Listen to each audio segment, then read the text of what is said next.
We're back with more of our In Focus special, Path Out of the Pandemic. Our next topic is one that's led to division and debate, wearing masks and requiring them. Yeah, it's something health experts have recommended now for months, and it's a discussion that has certainly become politicized, as has the debate over whether we still need them at this point and when to end some of those mandates. In fact, David from Westfield asks, as cases go down, why isn't our leadership doing more to end the mask requirements? Let's start with Congressman Jim Banks. Congressman, you've been very outspoken about this issue in recent days. When Texas ended its mandate earlier this month, you tweeted, quote, "Indiana, let's be next." Indiana Democrats said you were putting politics ahead of common sense. What's your response? Well, Dan, this all started a year ago with 15 days to slow the spread. And here we are a year later, and we still have many mandates across the country that are still in place.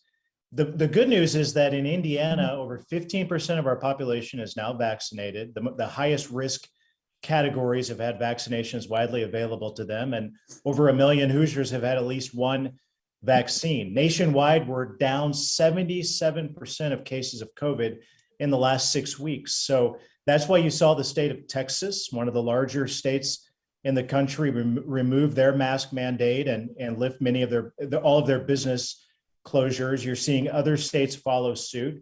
And I'm optimistic that Indiana will be following those states sometime soon. I mean, the science is on the side of seeing the light at the end of the tunnel. I know I feel the same way as so many Hoosiers I've heard from all over the state.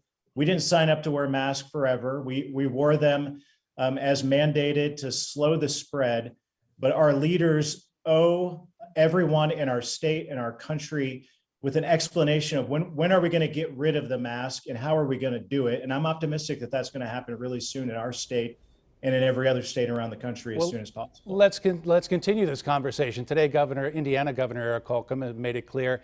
He said he's not planning to end the mask mandate simply because of the state of Texas. He did hint today that there may be an announcement in the weeks ahead. Congressman Banks, here's what the governor said previously about your calls for Indiana to end it. I think I share his sentiment about wanting to get through this. We just need to do it looking at Indiana numbers, not Texas, not Mississippi, not Nebraska, not Vermont. I'm on the phone with all these governors. They're all very respected voices in the country, but I'll continue to focus on what's going on in Indiana, not around the country. So, Congressman, I guess the bottom line is, isn't there a risk of doing this too soon before everyone has access to a vaccine? Well, Dan, I think you read what I posted on my Facebook post. I hope Indiana is next or comes soon as we can. I respect the governor greatly. I don't envy the job that he has. He has a very tough job, and we've all been through a lot as a state and as a country over the last year. But I share the belief of so many people that I talk to, so many Hoosiers who want to know that we're not going to be wearing masks forever. And our leaders at all levels, from President Biden to myself as your congressman, to your local leadership, to your state leadership, we owe it to the people to give them a plan to end mandates like the mask mandate, to lift the business closure mandates, to get us moved on. And I believe the science is on our side. The news is good. The light, you can see the light at the end of the tunnel. And both Governor Holcomb and we both agree with that. The light, you can see the light at the end of the tunnel. And I know I share his concerns, and I believe that the time will come soon enough that we can get rid of the mask, get our kids back in school full time, open businesses, let people visit with one another once again and get life back to normal. The science is on our side to suggest that time is coming very soon. Let's get some thoughts now from the only doctor serving in our congressional delegation, Congressman Larry Bucshon, your Republican colleague. You heard him there, Congressman Banks, saying that he wants to end the mask mandate, that we may be at the end of the tunnel, and so many Hoosiers want to know when we can take the mask off. So in your opinion, is that the safest public health option for Hoosiers? Well, I think what you have to do is go back and look at how this all started with the mask mandate. Dr. Fauci, before it became politicized, actually said he didn't think the mask would be that effective. And then when President Trump wouldn't wear a mask, then all of a sudden it became the thing to do. But when you look at the effectiveness, if you have an N95 mask, pretty effective in helping preventing you from getting COVID. If you have a cloth mask, maybe 20, 30% effective. So, I don't like federal mandates, but the reality is I think our governor has done a good job of addressing the data in Indiana. And I do agree with Congressman Banks that we're seeing very good numbers, especially Southwest Indiana, where I represent. The numbers have plummeted. And I think it's about time to revisit the mandate that we have for masks. But again, I want to say that from a medical standpoint, a surgical mask meant for being in surgery is pretty effective. A cloth mask, it's not. All these bandanas people are pulling all over their face does nothing. An N95 mask will help protect you. So in the context of that, I think it's about time that with the numbers that the mask mandate goes away. And so would you want to see that go away within this month or even next month? Again, I'm not going to get out ahead of the governor. He's looking at the numbers every day. But I think based on what I just told you about the effectiveness and the numbers, that it's looking like we're going that direction soon. Okay, Congressman, thanks. We want to open this up to everyone now. Show of hands question. Do you think we should be ending the mask mandate here in Indiana in the near future? Some of you say yes. Congressman Carson, you say no. Your thoughts on this? Well, I think we have a patriotic duty to protect ourselves and fellow Americans by continuing to wear the mask to prevent the spread of COVID-19. Should it last forever? No, absolutely not. Obviously not. I'm very alarmed that certain states, quite frankly, are even lifting their mask mandates. I think that these are very misguided efforts. I think it's going to cost many Americans' lives, but they also undermine what science and common sense tells us the COVID-19 pandemic has done. And quite frankly, it's not over. I understand that the mask can be uncomfortable. I know, but we cannot let fatigue or frustration or distrust in science dictate our public health response. Now, so let me be clear. Yeah. A mask mandate is not an infringement on anyone's basic rights. I just think that thinking is erroneous. I think it's insulting to the Americans who have endured and fought against actual discrimination and injustice. So we have to keep fighting this thing. Congressman Hollingsworth, you disagree? You raised your hand? Well, what I think we should focus on is how these mandates came into place. And I don't believe that any single individual, despite how great Governor Holcomb is and has been, should be vested with the power of saying which businesses are essential and non-essential, which students can go to school versus can't go to school, which churches can open and can't open. Our government was designed to be responsible and accountable to the American people. We do that and we create laws in this country by passing them through state legislatures and having them signed in place by governor. I think Americans coast to coast have been horrified to find out whether it's a president or a governor or a mayor have singular power to determine what they can and can't do with their lives and infringe upon their freedoms without the accountability of their reps, their senators, weighing in on that. So I believe if we are going to continue mask mandates, then we should pass it through the state legislature and it should be signed into law by the governor, the way we create laws in this country, not by fiat from a single person. All right. I also want to get quickly to Congresswoman Wolarski. Your thoughts on this, Congresswoman? Well, I am so proud of our fellow Hoosiers, especially in my district.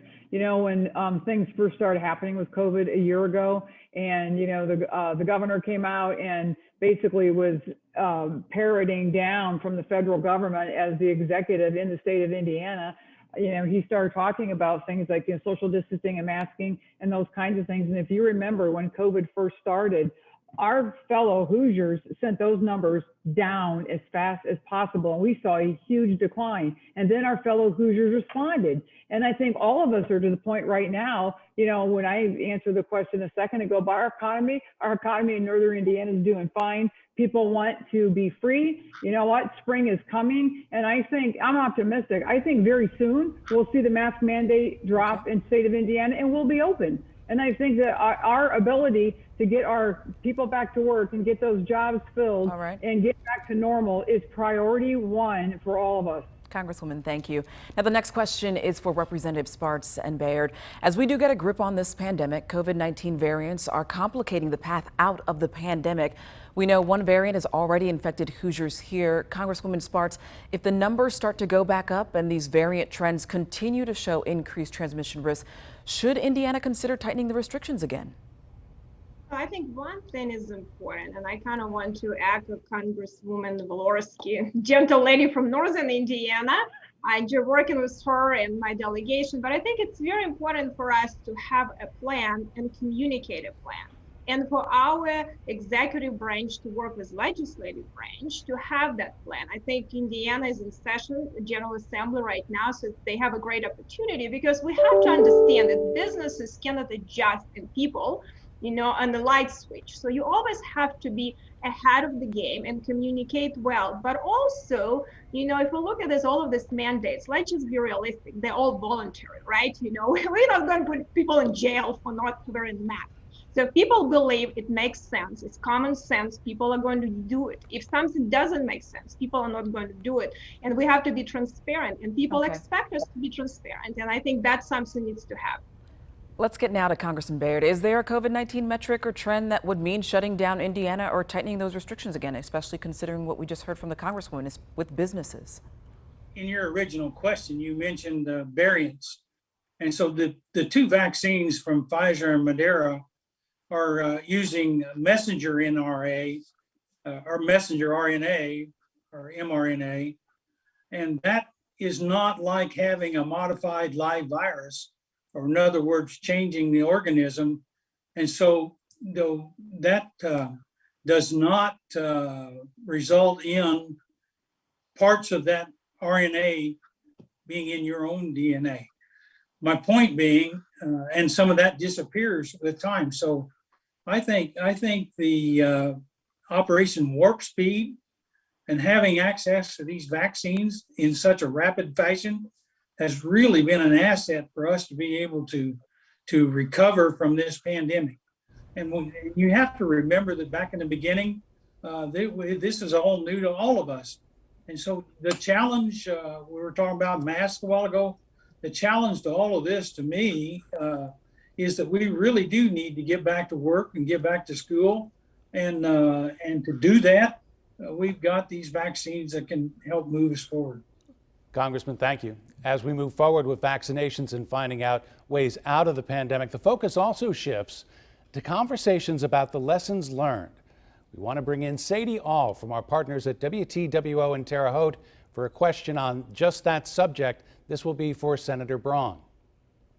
Senator Braun, I want to ask you what we need to do or change in terms of preparedness should we ever face another public health crisis of this magnitude.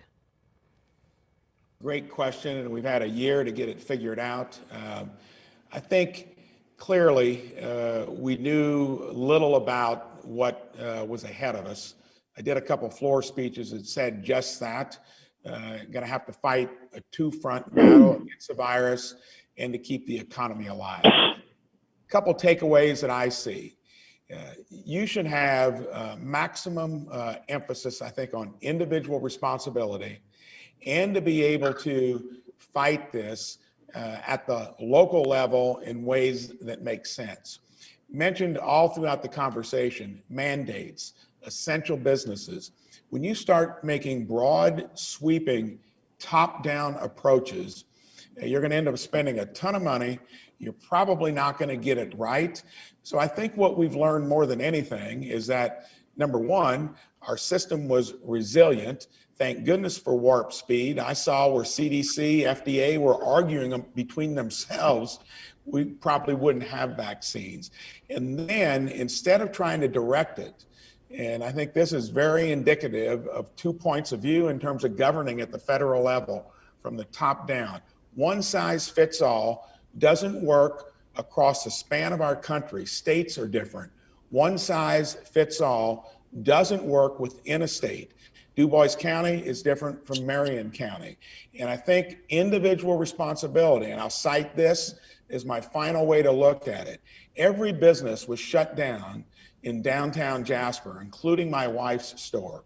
They could have been the ones that could have adhered to spacing, masking, had low traffic counts, and you get the edict from above because a bureaucratic decision was made on who's essential and who isn't, I think we need to learn that going forward. Doesn't mean that you get rid of any advice in a national sense, but this really works when it works at the local level. Congressman Pence, I want to bring you into this part of the conversation as well. What are your thoughts about the lessons learned and about preparedness moving forward?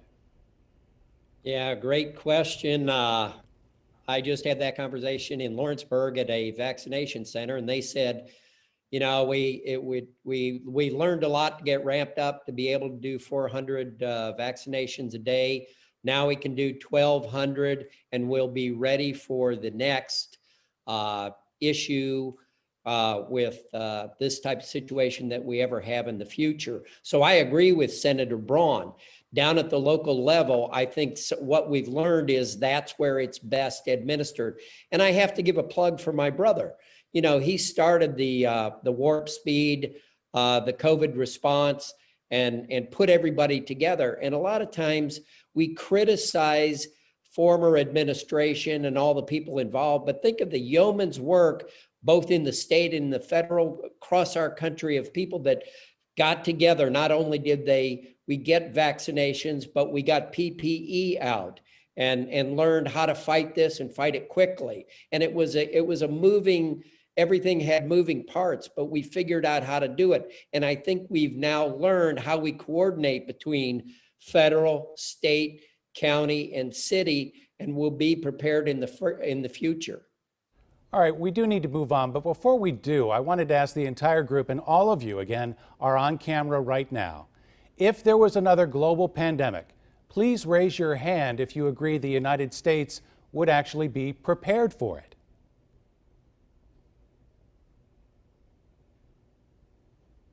Unanimous there, that we would be prepared for the next one. Lessons learned out of this pandemic. Next on our In Focus special Path Out of the Pandemic, vaccines for Hoosiers. We'll find out who thinks it should be a requirement and whether our lawmakers think enough is being done to get vaccines to all Hoosiers.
And welcome back to In Focus, Path Out of the Pandemic.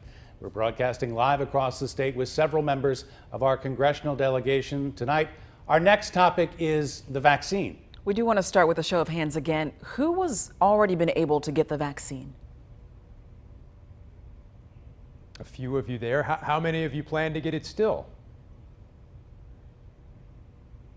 Senator Braun there among them. This is obviously an issue that's come up there. Some members of Congress were able to get it right away, obviously. Congressman Pence, your thoughts on the vaccine process and how it's gone so far? I think it's gone very well. I think, Indiana's leading the way. Teachers can now get vaccinated starting this week. I'm not sure the exact day. I'm out here in DC.